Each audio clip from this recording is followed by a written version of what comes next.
بسم اللہ الرحمن الرحیم۔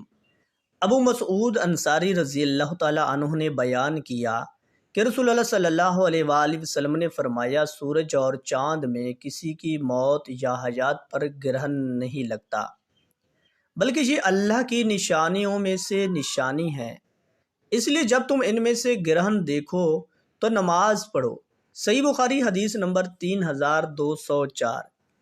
ابن عباس رضی اللہ تعالیٰ عنہ نے بیان کیا کہ نبی کریم صلی اللہ علیہ وآلہ وسلم نے فرمایا، بالصبا بعد صبا مشرقی ہوا کے ذریعہ میری مدد کی گئی اور قوم عاد دبور مغربی ہوا سے ہلاک کر دی گئی تھی۔ صحیح بخاری حدیث نمبر 3205۔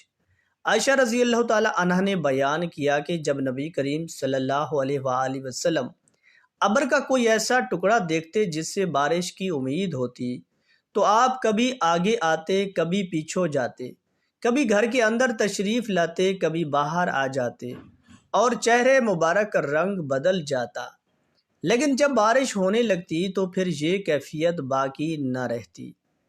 ایک مرتبہ عائشہ رضی اللہ تعالی عنہا نے اس کے متعلق آپ سے پوچھا تو آپ صلی اللہ علیہ وآلہ وسلم نے فرمایا، میں نہیں جانتا، ممکن ہے یہ بادل بھی ویسا ہی ہو جس کے بارے میں قوم عاد نے کہا تھا جب انہوں نے بادل کو اپنی وادیوں کی طرف آتے دیکھا تھا، آخر آیت تک کہ ان کے لیے رحمت کا بادل آیا ہے، حالانکہ وہ عذاب کا بادل تھا۔ صحیح بخاری حدیث نمبر 3206۔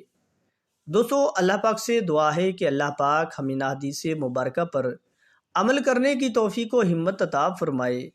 آمین ثم آمین۔